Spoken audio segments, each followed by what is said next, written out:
Olho no lance, pessoal. Repara aí na perna esquerda do jogador de futebol. Tec.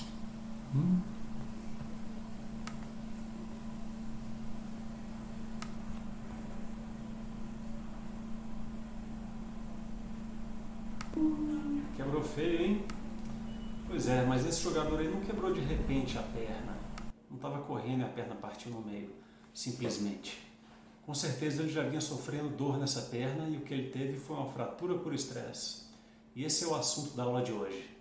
Vamos passar primeiro o nosso disclaimer, depois a gente entra nessa. Este vídeo não pretende esgotar as informações sobre o seu tema e pode conter opiniões pessoais associadas aos dados de publicações científicas. Não é recomendado realizar diagnósticos e tratamentos baseados exclusivamente neste vídeo e sem a ajuda de um profissional da área. Pois é, para quem ficou chocado, desculpa aí pelo vídeo, mas nada melhor do que uma imagem muito impactante para prender a atenção das pessoas num vídeo, numa aula, né? Acho que agora vocês vão estar mais interessados ainda nesse assunto. Pois é, o que aconteceu com esse cara aí, com esse jogador, foi uma fratura por estresse, que é um problema relativamente comum no consultório da ortopedia esportiva, da medicina esportiva. Então, o que é essa fratura por estresse, né? Vamos começar explicando mecanicamente o que é isso. Então, se você pega um arame de clips e começa a torcer ele para cima e para baixo, uma hora essa estrutura vai fadigar e o arame vai partir, né?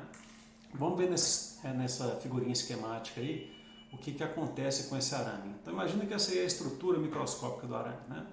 À medida que a gente vai dobrando, criando essa deformação, vão se formando micro-rachaduras no meio do arame. E ali à esquerda da imagem a gente pode ver uma microscopia eletrônica de osso mostrando uma rachadurinha ocorrendo ali no osso. Ó. Agora, à medida que as deformações vão continuando, uma hora algumas dessas rachaduras se encontram e aí a gente vai ter uma verdadeira fratura, né, macroscópica, visível. Só que o osso não é bem o arame, é uma estrutura viva, né? E, na verdade, essas micro-rachaduras ocorrem o tempo todo na gente, enquanto a gente está ativo, e o osso vai se consertando, vai ficando mais forte. Isso tem nome, inclusive, é chamado de lei de Wolff. E essa lei é que explica o fato de ossos de esportistas serem mais fortes, explica o benefício da atividade física para se evitar a osteoporose no futuro.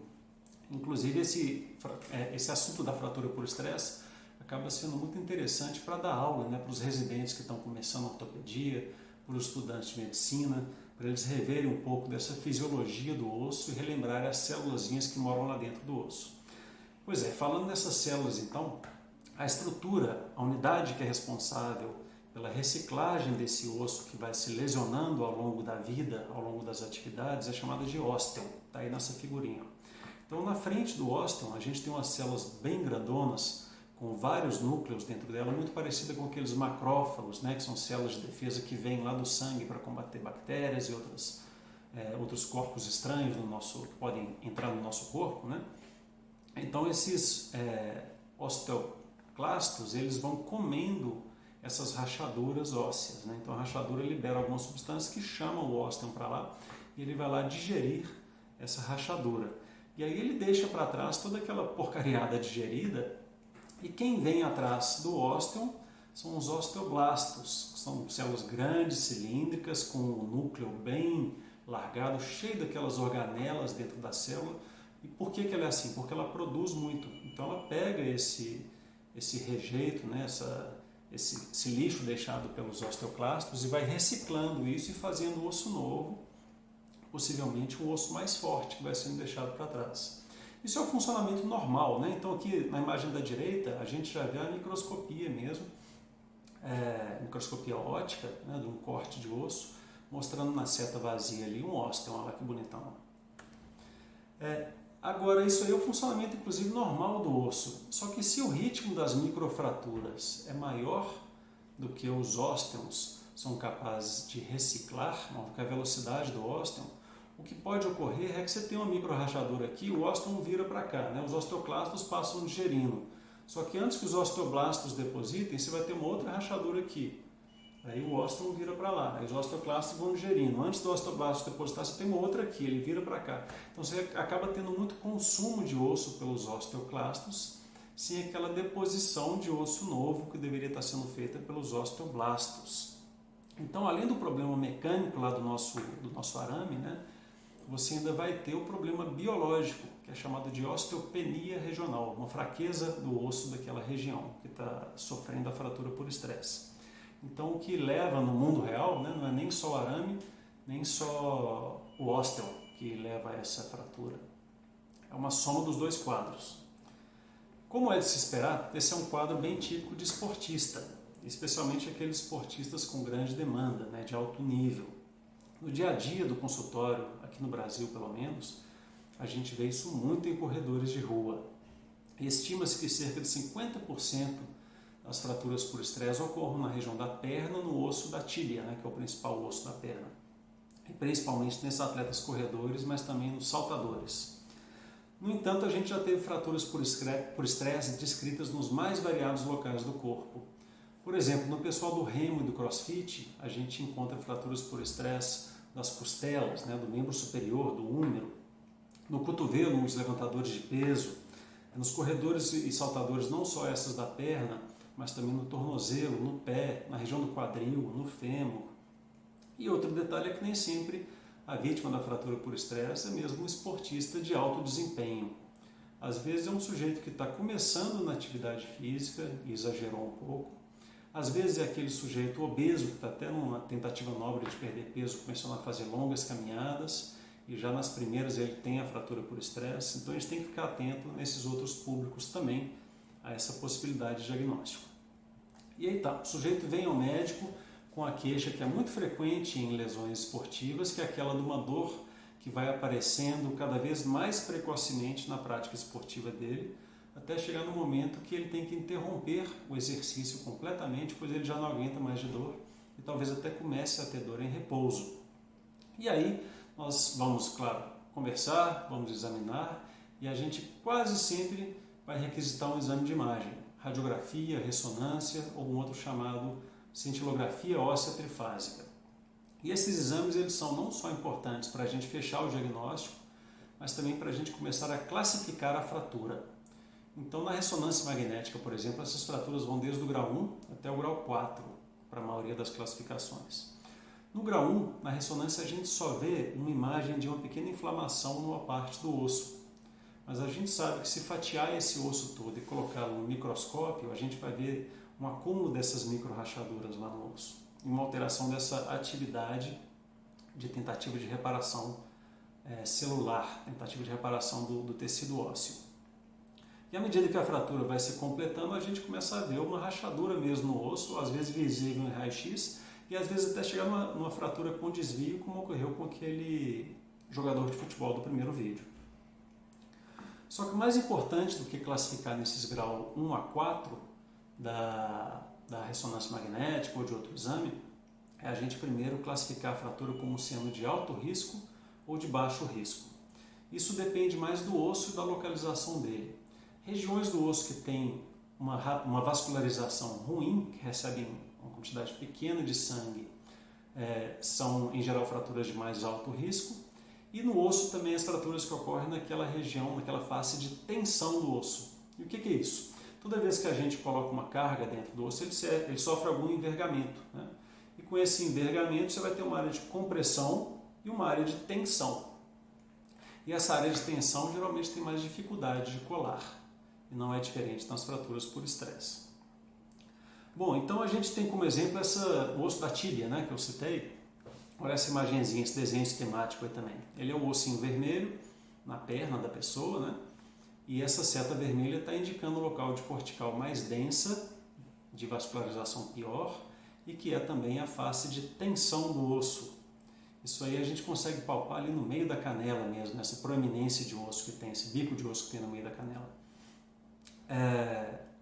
E aí estão, portanto, as fraturas da tíbia de alto risco. E a setinha azul já está mostrando uma região de compressão do osso e que recebe uma vascularização melhor. É aí que está a maioria das fraturas, felizmente, né, da tíbia. E é uma região de mais baixo risco. Tá, aí classificamos, encontramos a fratura, né, e como é que nós vamos tratar? Felizmente, a grande maioria das fraturas por estresse são de tratamento conservador, ou seja, não cirúrgico. E na maioria das vezes é um tratamento relativamente tranquilo. A gente afasta o paciente daquela atividade esportiva, daquela atividade dolorosa, por um tempo variável. E se a pessoa está com dor mesmo para as atividades cotidianas, por exemplo, se é uma fratura por estresse no pé, na perna, está com dificuldade para pisar, para simplesmente caminhar, então ele tem que passar um período de muletas e talvez até mesmo imobilizado. E depois o paciente deve eventualmente retomar a atividade física, que é o nosso estado normal, o nosso estado saudável, né? E para mim essa é a parte mais difícil da fratura por estresse, no tratamento médico da fratura por estresse. Não é o diagnóstico, não é a classificação, não é passar remédio, mas é a dificuldade de parâmetros para se retornar um paciente ao esporte. Na maioria das vezes a melhor orientação é a parcimônia e o acompanhamento. Se o paciente tem dor, a gente dá um passinho para trás, está melhorando, a gente vai dando passos para frente gradualmente. E o problema é que os exames de imagem nem sempre ajudam. Aquela linha de fratura que pode aparecer no raio-x num grau mais alto pode persistir por anos ou pelo resto da vida, sendo que o osso se encontra mecanicamente bem. Assim como na ressonância magnética, o edema, o inchaço no pedaço do osso que sofreu a fratura pode também permanecer por meses, o que não quer dizer necessariamente que o paciente tenha que continuar afastado do esporte por meses. Então, como em quase tudo na medicina, a conduta, o tratamento tem que ser caso a caso. E existem aquelas outras vezes, nas fraturas de alto risco e de alto grau, no exame de imagem, em que aí não tem jeito, a cirurgia pode ser realmente o melhor tratamento. Por exemplo, nessa imagem aí, olha uma fraturinha da base do quinto metatarso, é o ossinho da lateral aí do pé. É uma fratura por estresse também relativamente comum nos jogadores de futebol, nos corredores de rua, pessoal às vezes até da escalada que usa sapatilhas apertadas, né?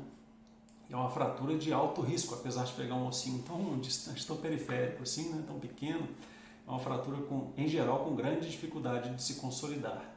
Essa é uma cirurgia relativamente tranquila na maioria dos casos, esse parafusinho é passado através da pele mesmo, sem necessidade de um grande corte, e em geral com ótimos resultados. Agora, é óbvio que melhor do que ter que tratar é a gente prevenir, né, pessoal? Então, permitam-se descansar entre os treinos, evoluir com parcimônia, com gradualidade no esporte de vocês, respeitar a dor, ter um bom desenvolvimento muscular adequado para aquela atividade a qual você se propôs. O músculo protege o osso das cargas e dos impactos. E isso tudo acaba sendo mais fácil e mais eficiente do que ter que se afastar do esporte, esperar um tempão para ter que retornar, para poder retornar e retomar a sua capacidade, a sua forma anterior, ou tornar-se um esportista ainda maior. Então, o melhor esportista não é necessariamente aquele que resiste à dor e persiste, mas aquele cara inteligente que sabe a hora de parar e a hora de retomar.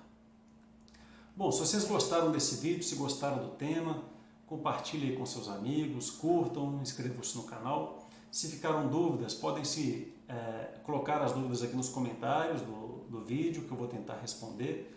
Se surgirem várias dúvidas, a gente tenta depois fazer novos vídeos para esclarecimento de dúvidas. E até a próxima. Um abraço e tchau.